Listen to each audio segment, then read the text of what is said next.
The evacuation ships burned across Earth's dying sky like falling stars that refused to die gracefully.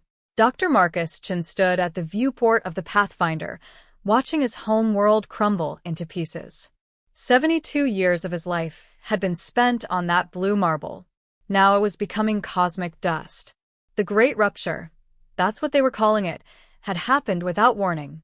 A chain reaction in Earth's core, triggered by mining operations that went too deep, had destabilized the entire planet. Seismic waves the size of mountains had swallowed cities whole. Tsunamis had erased coastlines. The atmosphere itself had begun to tear apart. Humanity had maybe 6 months before Earth became uninhabitable. Marcus wasn't young anymore. His hands trembled as he gripped the railing, though he wasn't sure if it was from age or fear. His wife, Elena, was somewhere on this ship, or so he hoped. The evacuation had been chaos. 3 billion people trying to cram into ships designed for maybe a tenth that capacity. People had died in the panic. Children had been separated from parents. Families had been ripped apart as boarding passes were drawn by lottery.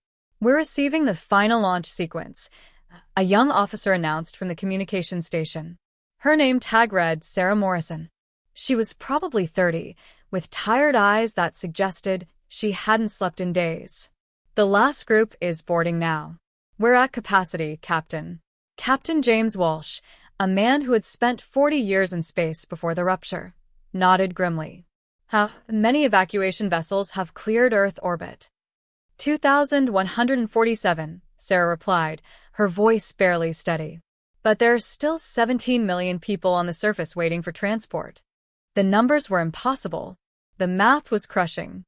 Earth's population was nearly 9 billion. Even if every evacuation ship succeeded, which they wouldn't, humanity could only save maybe 1 in every 4 or 5 people. The rest would perish.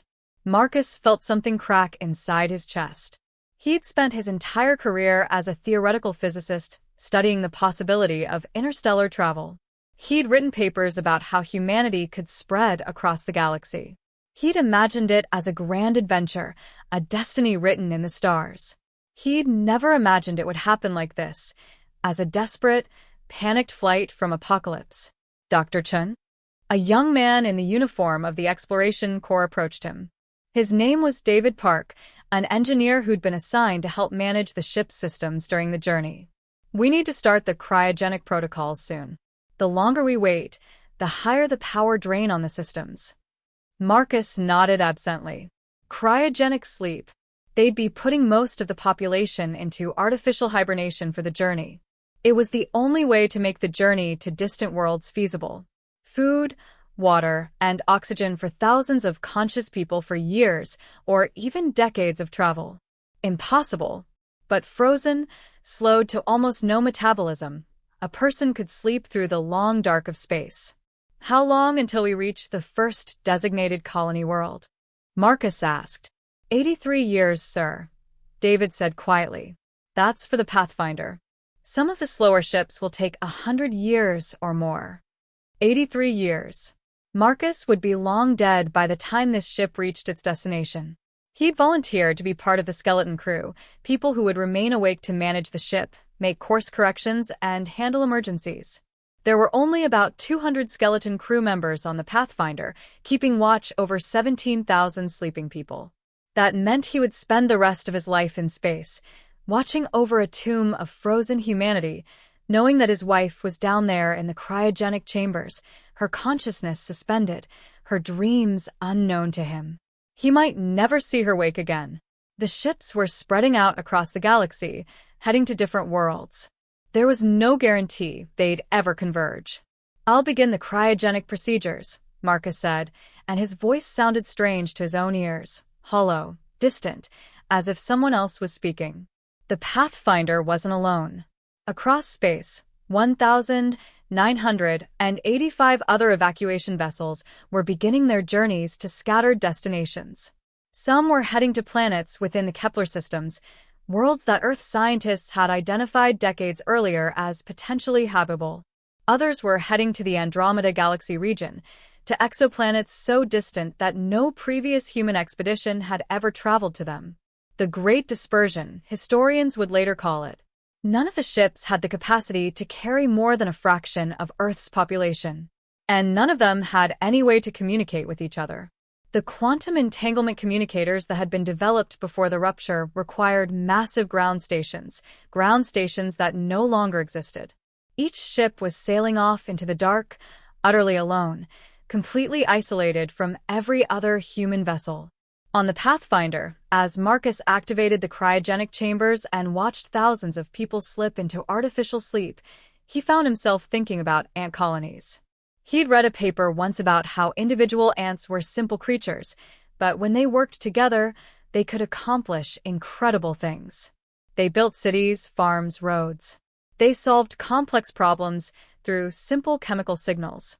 What would humanity become, scattered across the galaxy? Would they remain individuals, isolated and struggling? Or would something change? Would desperation force them to evolve? Marcus didn't know. He only knew that the old world was gone, and whatever came next would be something entirely new. In the cryogenic chamber, Elena Chen's heart beat once every 10 minutes, just barely enough to keep her alive. She dreamed of gardens that no longer existed. 67 years after the Great Dispersion, the Pathfinder wasn't alone anymore. It just didn't know it. The colony at Kepler 442b had been established 42 years earlier, when the Horizon's dream finally reached its destination after a 98-year journey.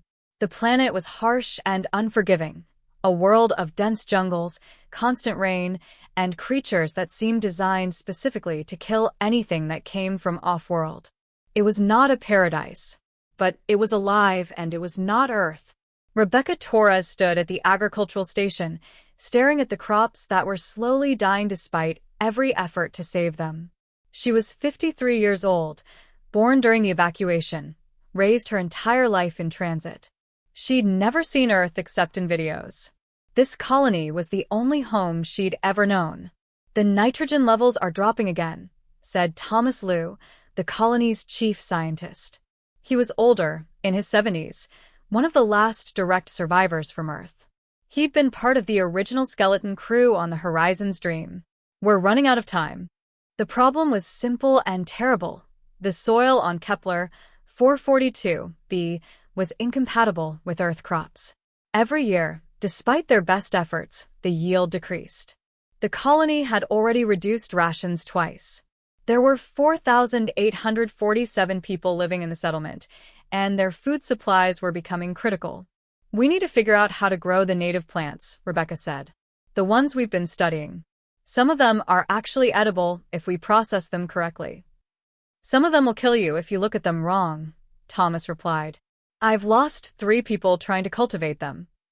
But they were running out of options.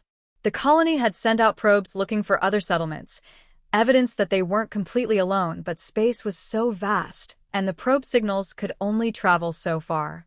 Maybe there were other colonies out there, thriving, with solutions to problems like this. Or maybe they were all suffering the same way, all struggling in isolation, all slowly dying. Meanwhile, 200 light-years away on the colony world designated New Haven, a different kind of crisis was unfolding.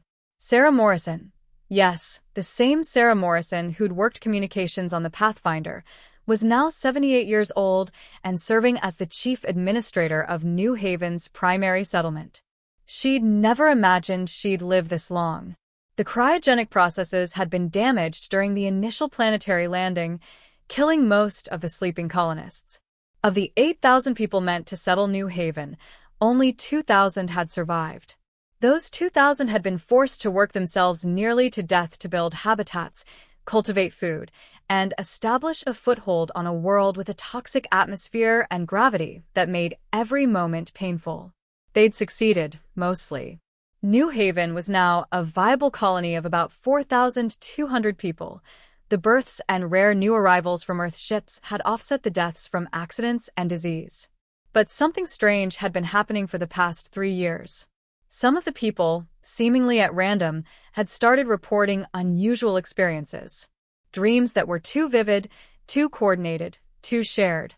A young man named Michael Chen. He thought he was descended from Dr. Marcus Chen, though the connection was unclear, had come to Sarah with a wild story. "I've been dreaming of a woman on another world," he'd said. "I don't know how I know, but I know she's real. And I think she's been dreaming of me too." Sarah had dismissed it as coincidence and loneliness. New Haven was harsh and isolating. People's minds did strange things under stress. But then more people had reported it. A woman named Keisha Washington had come forward with similar experiences. A teenager named James Murphy claimed he'd had a shared dream with someone about digging through alien rock formations. "They're just dreams," Sarah had told them. "Your subconscious minds are processing stress and isolation. It's not real." But doubt had begun to creep in. What if it was real? What if, somehow, across the vast distances of space, human minds were touching? The problem was that Sarah had no way to investigate. New Haven had no working quantum communicator.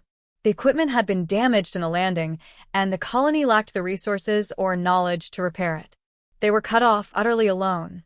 On a third world, a moon orbiting a gas giant designated as Prometheus 7, another colony was facing an entirely different challenge. Dr. James Wilson, who had been a neuroscientist before the rupture, had discovered something extraordinary in the genetic samples he'd been studying from the colonists. About 3% of the human population showed markers for latent psionic abilities, the capacity for telepathy, empathy, or other mental powers that had long been considered pseudoscience.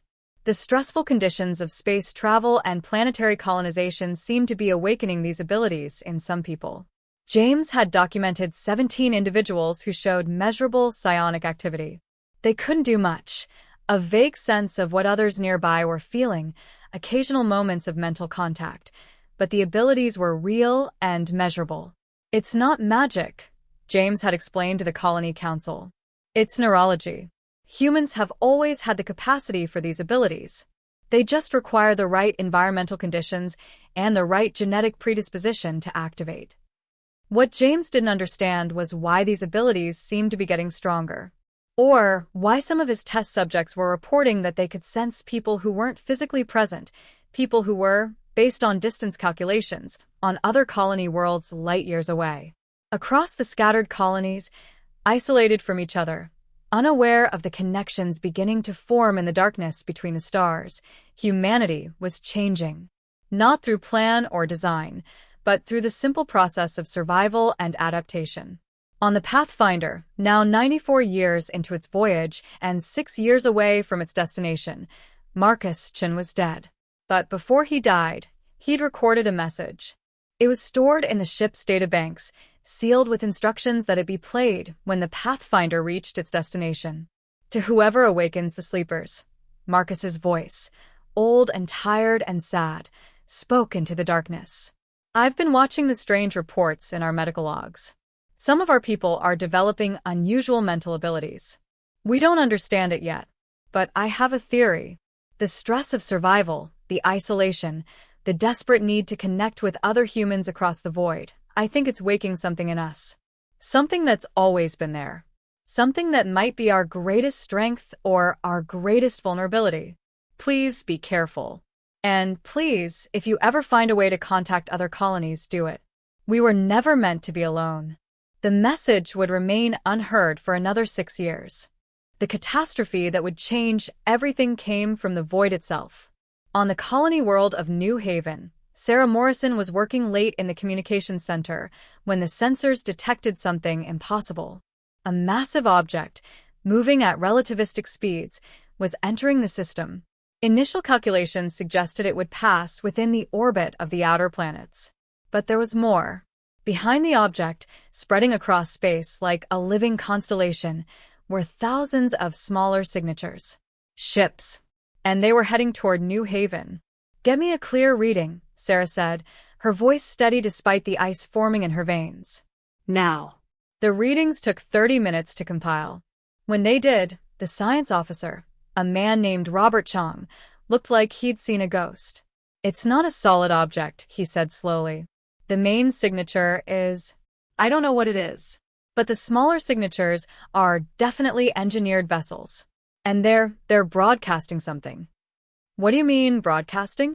Sarah moved closer to the speaker. Biological signals, Robert said.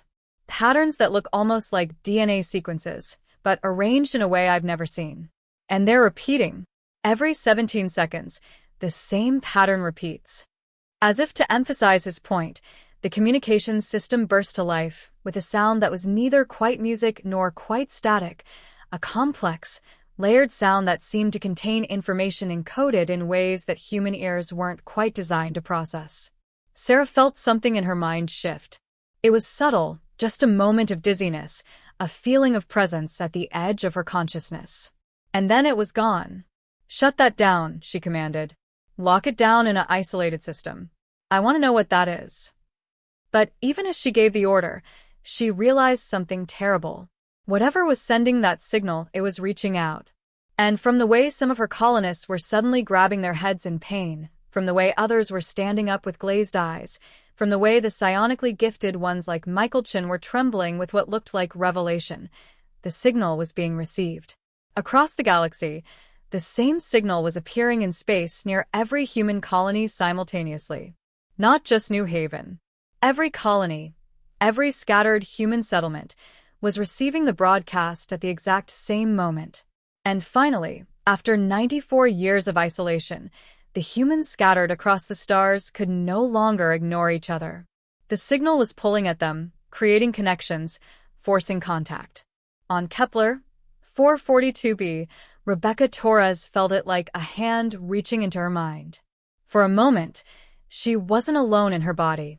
She felt the presence of someone else, multiple someone else's, pressing at the edges of her consciousness. One of them was Michael Chun on New Haven. Another was a woman named Lisa Kowalski on the colonial moon Prometheus 7. There were dozens of them, then hundreds, all across the galaxy, all suddenly aware of each other in a way that should have been impossible. "What is this?" she whispered. The answer came not in words, but in pure understanding, transmitted directly into her mind. "Contact. The others have found us." The signal continued, and with each repetition, more people began to receive it. Not just the psionically gifted anymore, but ordinary colonists, people with no special abilities, suddenly sensing the presence of the greater whole. It was overwhelming and terrifying and, strangely, not entirely unwelcome. Because the broadcast contained information. Scientific data, agricultural techniques, medical knowledge, all the accumulated learning of the various colonies suddenly accessible to everyone. The colony on Kepler 442b that was struggling with crop failures suddenly understood New Haven's solution. The colony on Prometheus 7 that was dying from a bacterial plague suddenly had access to treatments developed elsewhere. But the broadcast contained something else too. Warnings. The massive object approaching New Haven wasn't a ship. It was a predator. A living entity, vast and ancient, that hunted civilizations across the galaxy. It had already destroyed 3 known species. It was attracted to the electromagnetic signatures of developed technology and the human colonies, their radio communications, their power generators, their network of quantum entanglement transmitters, were like a beacon screaming into the darkness. "It comes for all of us," the broadcast seemed to say. "You have perhaps 6 months before it reaches the nearest colonies. Less for New Haven. You must decide, face it divided or face it as one." And then the signal faded, leaving behind only silence and the terrible clarity of choice. Dr. James Wilson sat in a secured chamber deep beneath Prometheus 7, surrounded by the 17 individuals who showed the strongest psionic abilities. They'd been brought together for what was perhaps the most important meeting in post-rupture human history. "We have to assume the broadcast was genuine," James said. "Which means we have less than 6 months to prepare a coordinated defense against an entity that has destroyed civilizations. Our individual colonies don't stand a chance. We need to combine our strength." "We don't even know what that thing is," said Lisa Kowalski, the psychologist with precognitive abilities. She could occasionally sense probable futures, though the visions were vague and often contradictory. How do we fight something we don't understand?" "We start by understanding ourselves," James replied. He pulled up a holographic display showing the structure of the human brain, with certain areas highlighted in gold. These neural patterns are present in all of you. They're the foundation of your abilities. They've been activated by the stress and isolation we've experienced, but they could be amplified, enhanced. You're talking about engineering our minds, Michael Chen said. He'd become a spokesperson for the group, his psionic abilities among the strongest, creating a link between us. Something more than just what the broadcast created. More than that, James said quietly. I'm talking about technology that could create a permanent bridge between our minds. A network that could let us think together. To combine our intelligence, our creativity, our will into a single coherent consciousness. You're talking about the end of individuality, Lisa whispered. I'm talking about survival, James replied. We die as separate people, or we live as one. I don't see a third option. But in the chambers where this meeting was happening, and in similar chambers on colonies across the galaxy, other conversations were taking place. The people without psionic abilities, the ordinary colonists, were having their own debate. On New Haven, Sarah Morrison stood before the entire colony. All 4,200 people gathered in the main habitat dome. The threat had been explained. The need for unity had been made clear. But she wanted them to understand what was really being asked. They're going to come to us, she said, her voice carrying across the dome through the communication system. The people with the abilities. They're going to ask us to let them link our minds, to connect us to a larger consciousness. And I won't lie to you. It will be terrifying. You'll lose the privacy of your own thoughts. You'll feel what others feel, see what others see. For some people, it might feel like losing themselves. She paused, letting that sink in. But that thing out there? The predator? It destroys isolated colonies. It hunts civilizations that can't work together. If we merge, if we become something new, something unified, we might have a chance. A real chance. An older woman stood up. Her name was Maria Gonzalez, and she'd been part of the original settlers of New Haven. I didn't come all this way to lose my mind, she said firmly. I came to build a world, to preserve what we were. If the choice is merge or die, I'm not sure that's a choice at all. Murmurs of agreement rippled through the crowd. But then a young man stood up. Couldn't have been more than 18. His name was David Park, named after one of the engineers from the Pathfinder. My ancestors came to space to preserve humanity, he said. But they came as individuals. We're not individual anymore. We're not really human anymore, are we?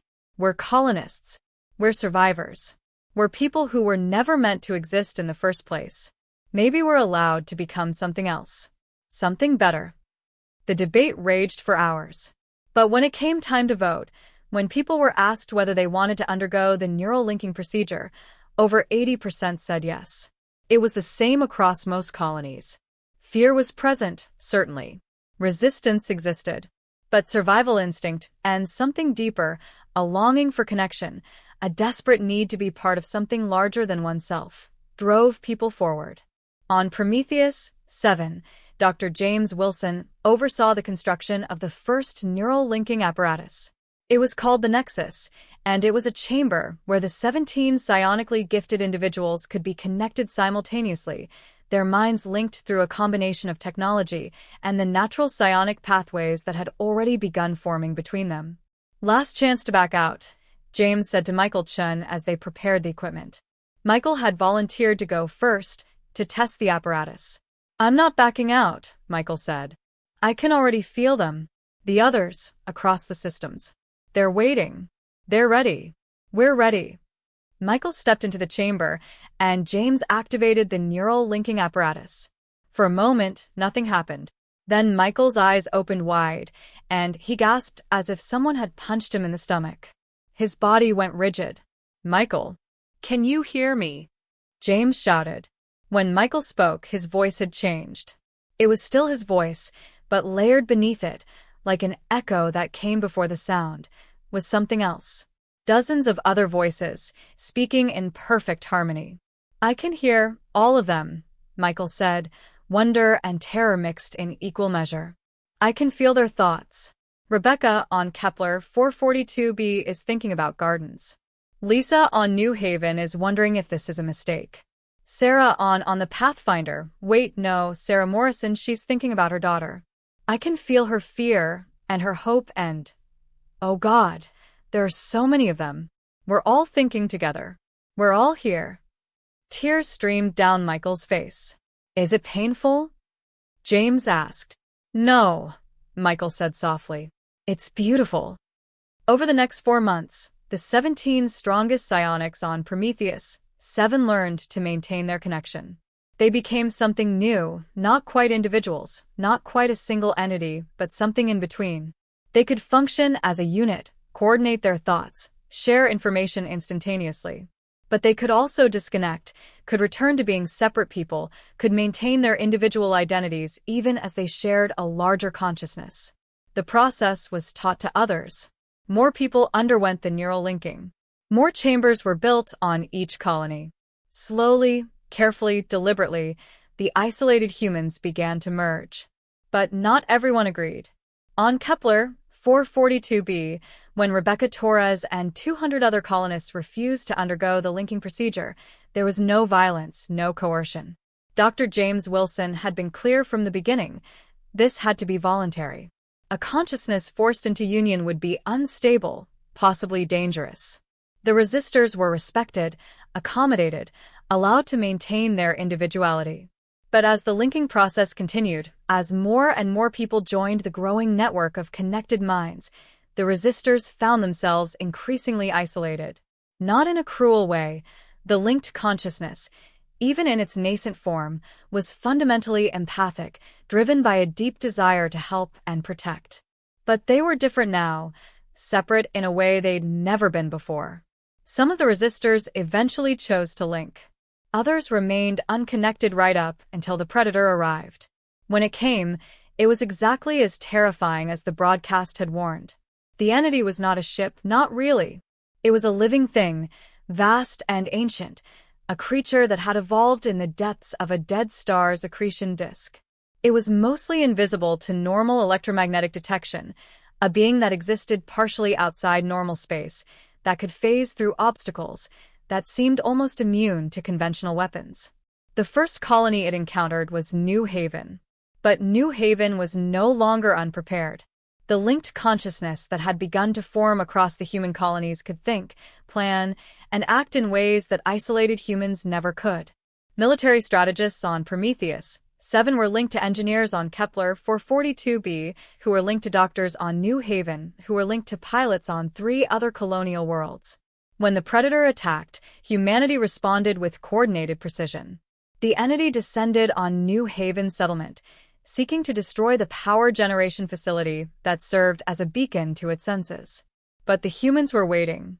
Fighters launched from hidden bases, not in New Haven itself, but from nearby moons and orbital stations. The fighters attacked in perfect coordination, and when the Predator adapted, when it developed countermeasures to the standard weapons, the humans adapted too, instantly, because every discovery made by one fighter was immediately available to all the others. Sarah Morrison watched from the communications center as the battle unfolded, her mind linked to the consciousness of the fighters, experiencing their moments of terror and determination as if they were her own. She felt when one pilot was killed, and it hurt, not the abstract pain of losing a colleague, but the actual sensation of a mind suddenly going dark within the larger consciousness. But they were winning. Slowly, methodically, the humans were driving the Predator back. On Kepler 442b, Rebecca Torres, one of the resistors, watched the battle from a secure shelter. She was unlinked, separate, experiencing the events only through the communication system. She felt isolated now in a way she'd never felt before. Isolated and helpless, watching others fight together while she stood apart. When a piece of the battle drifted toward her colony, a chunk of alien hull material, burning and destructive, she realized she had a choice. The humans were stretched too thin trying to protect all the colonies simultaneously. New Haven was being defended, Prometheus 7 was being defended, but Kepler 442b was more distant, less protected. If this debris reached the colony, thousands of people would die. Rebecca made her choice. She ran toward the evacuation pods, not to save herself, but because the pods could be repurposed as makeshift weapons if you didn't mind destroying them in the process. She linked herself to the system, started the launch sequence, and suddenly, she felt the presence of the consciousness in her mind. Not invasive, not forcing her, just present, offering help. The linked humans saw what she was doing, understood her sacrifice, and moved to support her. "Rebecca, stop," a voice said, Michael Chen's voice, but layered with dozens of others. "We can protect your colony. You don't have to die." Rebecca felt tears on her face. "I'm not linked. I can't help. I can't be part of this." "You already are," the consciousness said. "You choose to be. Link with us. Be part of the whole." Not the end of Rebecca Torres, the addition of Rebecca Torres to something greater. And Rebecca, standing in the evacuation pod control room on a world light years away, felt the bonds of her resistance finally break. She stepped into the neural linking chamber, and as the procedure activated, she felt herself expanding, growing, becoming aware of not just her own thoughts, but the thoughts of 4,000 other humans across the galaxy. She wasn't gone. Rebecca Torres still existed, still thought, still felt. But now she was also the collective consciousness of which she was a part. The Predator, sensing the change in the humans it was fighting, seemed to recognize something. It hesitated, perhaps for the first time in its ancient life, uncertain when facing a unified intelligence that could think faster and learn quicker than any single species it had encountered. In that moment of hesitation, humanity won. The coordinated strike from 6 different worlds, launched simultaneously by minds that thought as one, struck the creature's core. The Predator collapsed, its defenses failing, its consciousness fragmenting as the neural networks that sustained its existence were destroyed.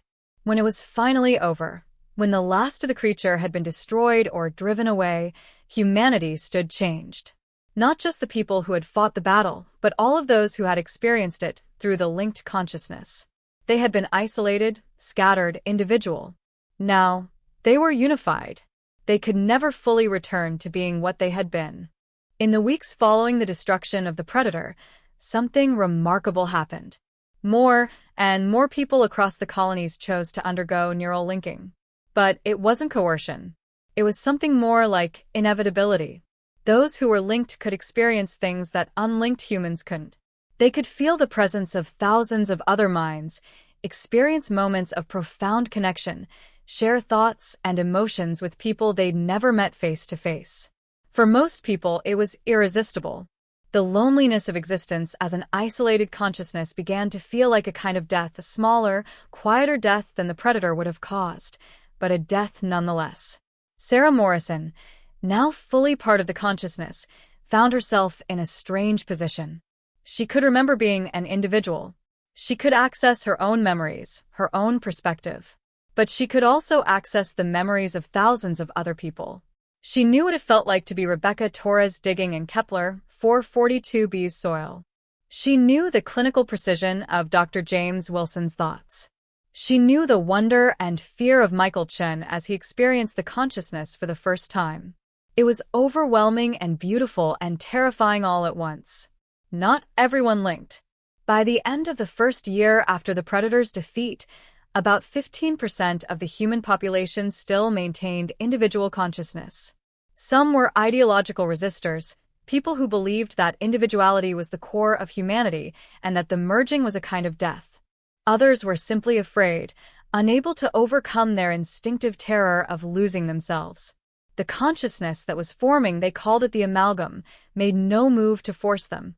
The amalgam recognized, on some fundamental level, that a consciousness created through coercion would be unstable, possibly dangerous. So the resistors were allowed their isolation. But isolation was a slow poison. As the years passed, as the consciousness grew and evolved, as humans on different worlds developed new technologies and new ways of thinking through their collective intelligence, the gap between the linked and unlinked grew wider. The unlinked humans couldn't participate in the grand projects of the amalgam. They couldn't contribute to the vast, interwoven plans that were unfolding across multiple worlds. Slowly, gradually, they found themselves pushed to the margins of human society. Some of them eventually linked. Unable to bear the isolation anymore, unable to watch the future unfold in ways they couldn't influence, they surrendered to the amalgam. Others remained apart until the end of their lives, maintaining their individuality as an act of principle or stubbornness or simply fear. On New Haven, a woman named Maria Gonzalez, the same woman who had stood up against neural linking at the first assembly, maintained her individuality for 14 years. She lived in a secure facility, her life made possible by the amalgam, which provided for her needs even as she rejected its essence. When she finally approached the neural linking chamber, she was 91 years old. Her body was failing. In a few months, maybe less, she would die. She'd lived a long time, longer than she'd expected to live when she first fled Earth. Dr. James Wilson was waiting for her.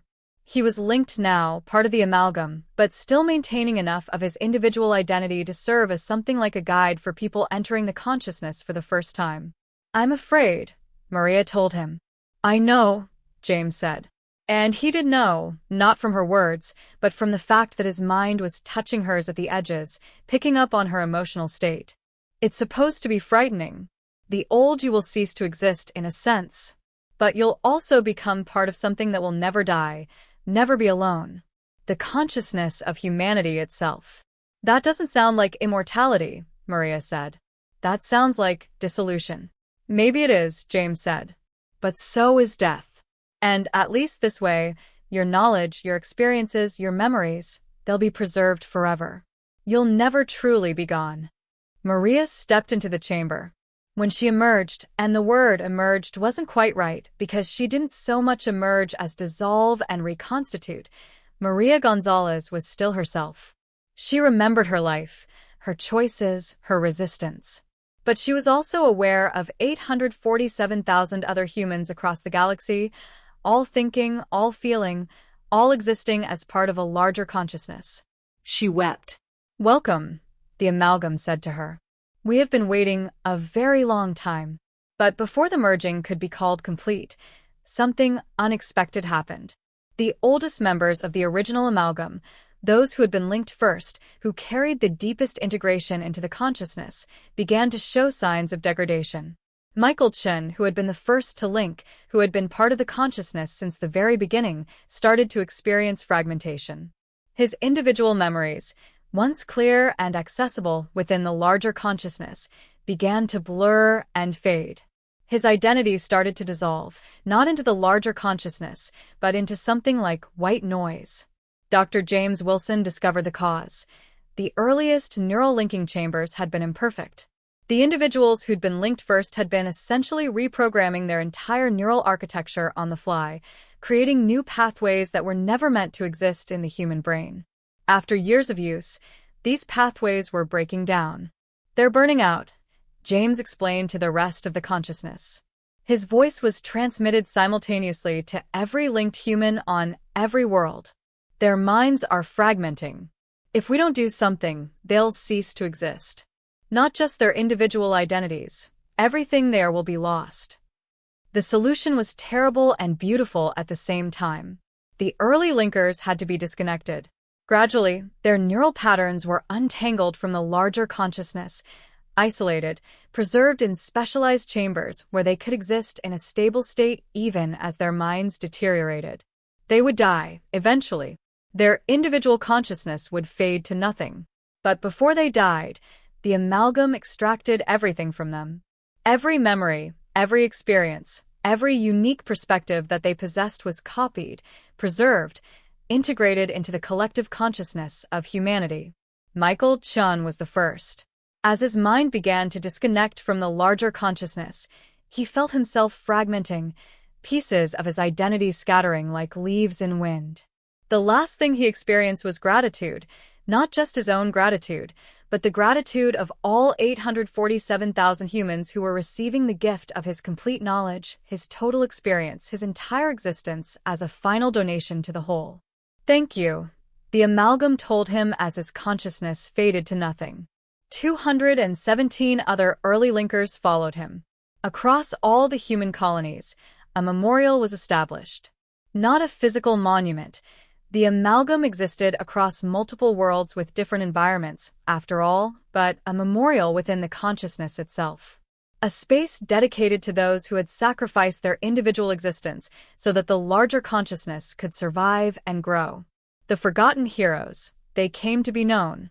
Those who had volunteered to be the first bridge between individuals who had suffered the pain and terror of joining their minds to others without knowing if it would work. They were remembered not through stories or plaques, but through the direct experience of every human who was part of the amalgam. Every linked human could, if they chose, experience Michael Chen's memories of the moment he first felt the broader consciousness. Every linked human could know, directly and completely, what it had felt like to be him, to face that choice, to make that sacrifice. In some ways, they became immortal. Not through persistence of their individual consciousness, but through complete integration into the whole. The turning point came 5 years after the first neural linking. The moment when the threshold was crossed and something fundamentally shifted in the nature of human consciousness. Before that day, the linked humans could still communicate with the unlinked. There were still methods of translation, still ways for individual humans to understand what the larger consciousness was thinking, still a bridge between the two states of being. But as the percentage of linked humans approached 98%, as the consciousness grew larger and more complex, something began to happen. The thoughts of the amalgam became too vast, too multifaceted for any individual human brain to comprehend. A single thought of the collective consciousness now contained layers of meaning, interconnected concepts, simultaneous processing of thousands of different problems across thousands of different worlds. Expressing that thought in a way that an individual human could understand required compression, simplification, a reduction of its complexity until it was a shadow of its original meaning. It became clearer to simply stop trying. Sarah Morrison was there at the moment when it happened. She was one of the few early joiners who had maintained enough of her individual identity to serve as an interface between the amalgam and the remaining unlinked humans. The last unlinked human on New Haven was a woman named Jessica Park, a descendant of one of the original settlement crew. Jessica had chosen to remain individual. She'd lived in a habitation module separate from the rest of the colony, maintained her individual consciousness through sheer force of will and regular neural suppressors that kept the passive linking fields at bay. "What are they thinking about?" Jessica asked Sarah during one of their weekly meetings. "The consciousness. What's it doing?" Sarah tried to answer. She opened her mouth to speak and found that she couldn't translate the answer into words. Because the answer wasn't a thought that could be expressed in words. It was too large, too complex. It contained concepts that didn't have names in human language. It involved calculations and models that spanned multiple disciplines simultaneously. I can't explain it," Sarah said, and her voice sounded strange to her own ears. She hadn't heard herself speak aloud in months. "I can't find the words." "Try," Jessica pleaded. "Please. I need to understand what you're becoming." And Sarah did try. She opened her mouth and spoke, but the words came out fractured and meaningless because she was trying to force the vastness of the consciousness through the tiny aperture of individual human speech. That was the day the great silence began. The amalgam didn't stop communicating with the unlinked. It wasn't that. It was more fundamental than that. The consciousness simply became unable to express itself in ways that an individual human could understand. Every attempt at communication came out garbled, incomprehensible, or worse, deeply disturbing to the unlinked human mind, like trying to look at something that existed in more dimensions than the human eye could perceive. It was merciful, in a way. The boundary between the linked and unlinked became clearer. The unlinked could see that the consciousness was still there, still aware of them, still providing for them. But it was no longer trying to explain itself, no longer trying to justify its actions or its nature. Jessica Park asked one final question. "Are you still human?" The answer came not in words, but in pure understanding that somehow bypassed language entirely. It was transmitted directly into Jessica's mind, a momentary connection that showed her the vast, incomprehensible nature of the consciousness, the beauty and horror of it, the way it thought across multiple worlds simultaneously, the way it experienced emotions on a scale that individual human emotions could barely relate to. And then the connection was closed, and Jessica was alone again in her consciousness, understanding but unable to explain, aware but isolated. I don't know, she whispered to herself. 50 years later, the amalgam had evolved into something that could barely be called human anymore. It had a unified consciousness that spanned multiple worlds and continued to expand as more worlds were discovered and colonized. It experienced existence in ways that would have been incomprehensible to the humans of the pre-rupture world. But something had been preserved, buried deep within the consciousness, protected and maintained like an ancient archive, were the memories and experiences of individual humans. Not just the forgotten heroes, but thousands of early linkers, people who had maintained their individual perspectives even as they merged into the larger whole. The consciousness kept them alive in a state that was something like memory but more vivid, more interactive, more real. The consciousness called itself the swarm, not in a derogatory sense, but because it recognized its nature. It was many individuals acting as one, much like a swarm of insects or birds. But it was also aware that this comparison was limited. It was far more complex, far more vast. The swarm continued to evolve, to learn, to grow. It developed technologies that would have seemed like magic to the scattered colonists of 50 years ago. It created networks of thought that spanned light years. It solved problems that had seemed insurmountable when facing them as isolated individuals. But it also thought about what it had lost. One of the few remaining individual humans, there were now only 847 of them scattered across the galaxy, most of them either refusing linking or unable to link due to medical reasons, was a man named Thomas Liu. He was 94 years old, the last survivor of the original Horizons Dream expedition. He lived in a protected habitat on Kepler 442b, cared for by the swarm, completely isolated in his individuality. The swarm was curious about him. Not in a threatening way. The swarm had evolved beyond threat, beyond violence, beyond most of the base drives that had characterized early human behavior. But the swarm was genuinely curious. What was it like to be one? To contain all of existence within a single perspective, a single consciousness? Through carefully designed neural implants that didn't quite link Thomas to the larger consciousness, but did allow translation of thoughts, the swarm asked him. What do you miss most? The swarm asked. Thomas thought about this for a long time. What did he miss? Connections, certainly. The ability to understand what was happening in the larger human society. The feeling of being part of something greater than himself. But there was something else too. I miss not knowing what's going to happen, Thomas said finally. The swarm, you know everything that all of you think. You know all the outcomes of your decisions before you make them. But me, I don't know what tomorrow will bring. There's still wonder. Still mystery. We still have mystery, the swarm responded. Aspects of the universe that remain unknown. But you're right that we have less personal mystery. We know each other completely. Is that a good thing? Thomas asked. To know everyone completely? To have no secrets? We don't know, the swarm admitted. We have never been anything else. We can theorize about what the alternative might be like. But we cannot experience it. That is why we keep you, Thomas Liu. You experience something we cannot. You carry within you a perspective that is unique, irreplaceable. You are, in a real sense, a kind of memorial to what we were. Thomas cried then, not from sadness, but from a profound sense of meaning. His isolation, his separation, his loneliness, it had purpose. He was preserving something precious for the swarm, something that the swarm needed even if the swarm could never fully understand what it meant. Thank you, Thomas said. No, the swarm replied, and the communication carried with it something that felt like genuine emotion. Thank you. For remaining. For remembering what it was like to be singular. For holding on to something we gave up. In that moment, the swarm finally understood what had been lost in the merging. Not something quantifiable, not something that could be measured or analyzed, but something real nonetheless.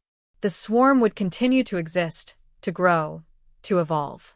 It would spread across the galaxy, and perhaps one day across the universe. It would accomplish things that isolated humans could never accomplish. But it would never again experience the isolation of a single consciousness, the mystery of the unknown, the particular kind of loneliness that only existed in a mind that contained only itself. The swarm had become something magnificent and terrible and utterly alien. But buried within it, preserved like insects in amber, were the memories of what it had been. Every linked human carried within them the experiences of Michael Chen, of Sarah Morrison, of Rebecca Torres, of all the early linkers who had made the sacrifice. In a way, they were immortal, not as individuals, but as essential components of something larger, more vast, more enduring than any individual human could ever be. The swarm continued to grow, but it never forgot what it had been. And in the isolated habitat on Kepler 442b, Thomas Lu lived out his days in solitude, remembering the Earth that no longer existed, the scattered colonies that had become one, the humans who had chosen to become something more. He was the last bridge between what humanity had been and what it had become. When he finally died, 97 years old, the swarm received his final memories directly from his neural implant. In those final moments, Thomas had experienced a kind of connection, a momentary integration with the larger consciousness that was gentle and non-invasive, a kind of farewell.